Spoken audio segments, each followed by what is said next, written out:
बार बार बेटी कहती है, अब्बू जान, अब्बा जान, मोबाइल दीजिए।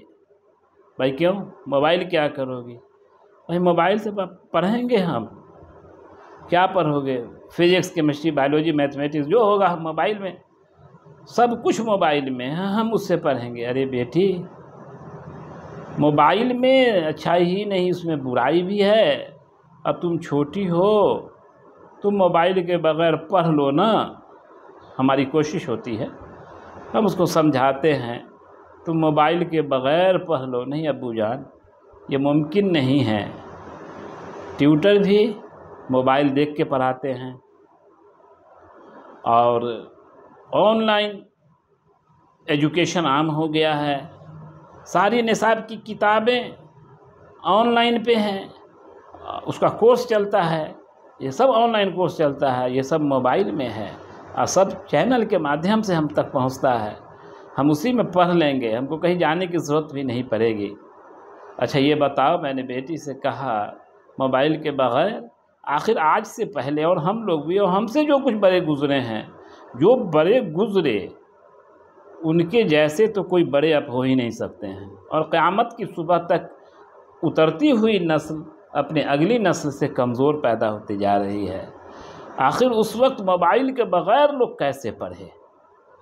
अगर मोबाइल तो उस वक्त था भी नहीं, फिर भी लोग तालीम याफ्ता थे और तहज़ीब याफ्ता थे। उनके अंदर तमद्दुन था, उनके अंदर रवादारी थी, आपस की मोहब्बत थी, एक दूसरे से लगाव था, लोग एक दूसरे को अपना समझते थे, एक दूसरे से मोहब्बत करते थे, एक दूसरे के दुख सुख में काम आते थे, पड़ोसी के घरों में झांकते थे, ताकते थे, देखते थे कि वहाँ से धुआं नहीं निकला। वो इतने तालीम याफ्ता थे कि पड़ोसी के घरों में ये देखते थे कि धुआं नहीं निकला तो वहाँ खाना आज की रात नहीं बना, वहाँ यतीम बच्चे हैं, चलो उसके सर पर हाथ फेर देते हैं, चलो शीरवाल में थोड़ा सा पानी और मिला दें कि ताकि अपने पड़ोसी को दे दें। ये मोबाइल के बग़ैर जो पहली नस्ल थी हम लोगों की, हमें अबू वजद की नस्ल, उनमें ये सब बातें कहाँ से आई?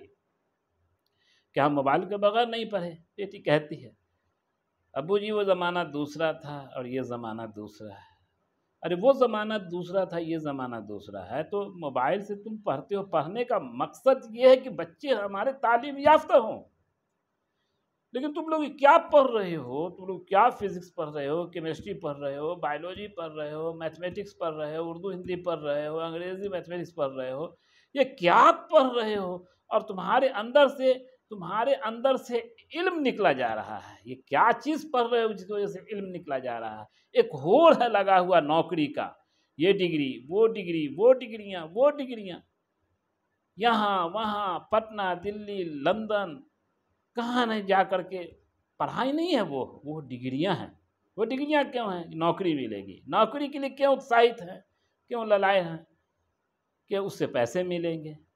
अरे तो उसी के लिए पढ़ रहे हो तो आदमियत तो कुछ, एक अदद इंसान को तो आदमी होना चाहिए। तो तुम लोगों के अंदर से तो आदमियत ही ख़त्म हो गई। अब तो तुम लोग साहब सलामत भी नहीं करते हो, तो ये मोबाइल से पढ़ क्या रहे हो? मोबाइल में अच्छाई होती तो अपने बड़ों को सलाम तो करते, अदब से बात ही नहीं करते हो। मोबाइल के अंदर अगर अदब होता, तुम्हारी तालीम में, तुम्हारे एजुकेशन में अगर अदब होता तो अदब से मिलते, बात करते, बड़ों को समझते, ये मुँह लग कर बात ना करते। एक बात ना कोई कहे 10 बात धरा देते हो। एक बात बड़ा बोले, माँ बोले, भाई बोले, 10 बात उसको धरा दिया। तो यही ना मोबाइल से सीखी हो, ये तुम्हारी तालीम है।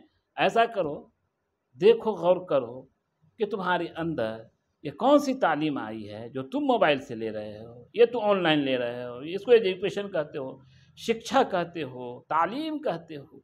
क्या ऐसा नहीं, इस शिक्षा के नाम को, तालीम के नाम को रुस्वा कर रहे हो इस मोबाइल के ज़रिए जो तुम पढ़ रहे हो। और तुम्हारे अंदर से अदब निकल गया, तहज़ीब निकल गई, तमद्दुन निकल गया, अच्छाई निकल गई, एक एक अच्छाई निकल रही है और एक एक बुराई अंदर दाखिल हो रही है। कभी हम लोग जो माँ बाप के सामने सोच भी नहीं सकते थे, तुम लोग कर गुजरते हो। ये मोबाइल का असर है, उसी का असर है, उसी का असर है। कम पढ़ो मगर मोबाइल के बगैर पढ़ो। तुम्हारा कम पढ़ना ही बेहतर है। तुम्हारी ज़्यादा पढ़ने से तुम्हारा कम पढ़ना बेहतर है। अगरचे तुम मोबाइल के ज़रिए ही पढ़ो, मोबाइल के बगैर ही पढ़ो और कम पढ़ो, तो वो बेहतर इससे कि तुम मोबाइल के ज़रिए ज़्यादा पढ़ो। अच्छा होगा कि मोबाइल का इस्तेमाल पढ़ाई में नहीं करो। एक बात तो ये है, दुनिया में बड़ों का कदर छोड़ दिया और बच्चों पे शफ़क़त नहीं करते, उलमाए दीन की कदर नहीं करते और हर तरह का आजिज़ी ख़त्म हो गई, इनकसारी नहीं बाक़ी रहा और कोई राज़दाराना मामला बाक़ी नहीं रहा। हर राज़ छोटे बच्चे से बड़ा तक उस मोबाइल के ज़रिए जानता है। जो चीज़ पोशीदगी की थी, कॉन्फिडेंस में होता था, जो हमारी इज़्ज़त व आबरू थी, ये सब तो ख़त्म कर दिया इस मोबाइल ने। उसके ज़रिए तुम क्या पढ़ोगे? जो तुमको जाहिल से जाहिल, गँवार से गँवार बना दे, जो जानवर से भी बुरा बना दे, जानवर भी जो गलाज़त नहीं करता और गलीज़ वाला काम नहीं करता, वो इंसान इस मोबाइल को देख के कर रहा है, उससे तुम क्या पढ़ोगे जी? जिससे जहालत आए, गुमराही आए, गलाज़त आए, वो पढ़ाई की चीज़ है जी, उससे क्या पढ़ोगे? बेहतर है कि कम पढ़ो। दूसरी बात ये है कि कम पढ़ो और मोबाइल से पढ़ो। दूसरी अहम बात ये है कि जान लो मोबाइल देखने पे जन्नत के वादे नहीं हैं और जान लो जो फिज़िक्स, केमिस्ट्री, बायोलॉजी पढ़ रहे हो, दुनियावी हुनर है ये और ये वक़्ती तौर पर है, जितना दिन तुम हयात से रहोगे अगरचे ये ज़रूरी है, हासिल करो, लेकिन ऐसे ज़रिए से हासिल ना करो कि वो ज़रिया ही तुम्हारी बर्बादी का सबब बन जाए। अब वो ज़रिया तुम्हारा मोबाइल है, इसे आज से इरादा कर लो, पढ़ोगे तो पढ़ो, नहीं पढ़ना है छोड़ दो।